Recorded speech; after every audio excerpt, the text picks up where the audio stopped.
Will Cain joins me now. The border crisis has moved inland. That's my opinion. I think it's going to get worse. That's my opinion. What say you?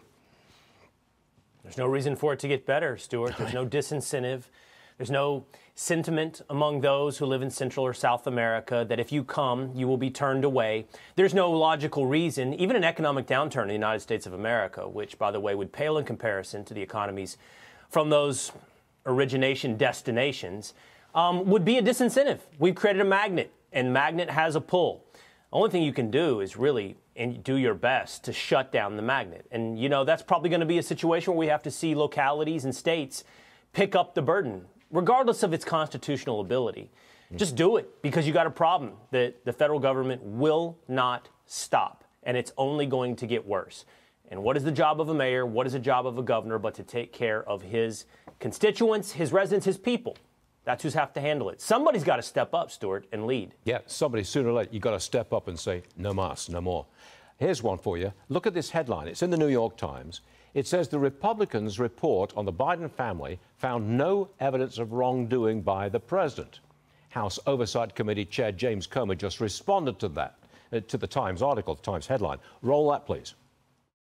If they think it's normal behavior for a president's family to set up 20 companies and have emails where they use code names talking about that president, all while they're receiving payments from foreign nationals while the president or vice president's in office, then that's their opinion. Let me assure you, Joe Biden was actively involved in this criminal enterprise. Well, the media is saying there's no direct link of the money going directly to the president or the vice president back in the day. So Comer's convinced that the president was involved. How do you think this plays out? So the media is all of a sudden playing the role of a jury who needs something that amounts to proof beyond a reasonable doubt. The media has no ability now to indulge in its historical mission, which is to investigate, to understand, to see the power, the importance of circumstantial evidence. And, you know, the most compelling line that I've heard the Republicans say when they've given press conferences around this report, Stuart, is, what's the business of the Bidens?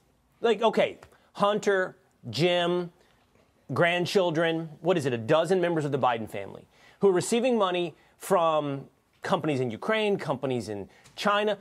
What is the business? What do they do? Right. What do the Bidens do? And the answer to that only comes down to one word: politics. Right. They do politics. And at the centerpiece of that politics is Joe Biden. So what are all these companies paying them for? Why are they involved? And if you don't think that comes back and points to Joe Biden, then you are doing see no evil, hear no evil. You not only are not interested in investigating, you are putting on blinders. You're playing intentionally stupid.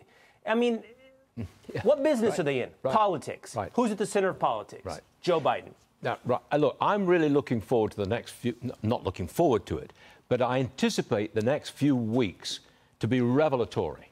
We're going to find out what we are going to do with hundreds of thousands, if not 1 million people suddenly walking across our border. We're going to find out what we're going to do when we find out that the president and his family right in the middle of a scandal. I don't know how this is going to play out, but it ain't going to be good. Last 30 seconds to you. Yeah, all of that is, you know what's really important to that point, Stuart, is as long as the American people understand and know. And I do think that both of those stories received a media blackout beyond a few outlets, which include the one where you and I are currently sitting. And if the American people don't know, then I don't know how there ever is a price to pay. Got it.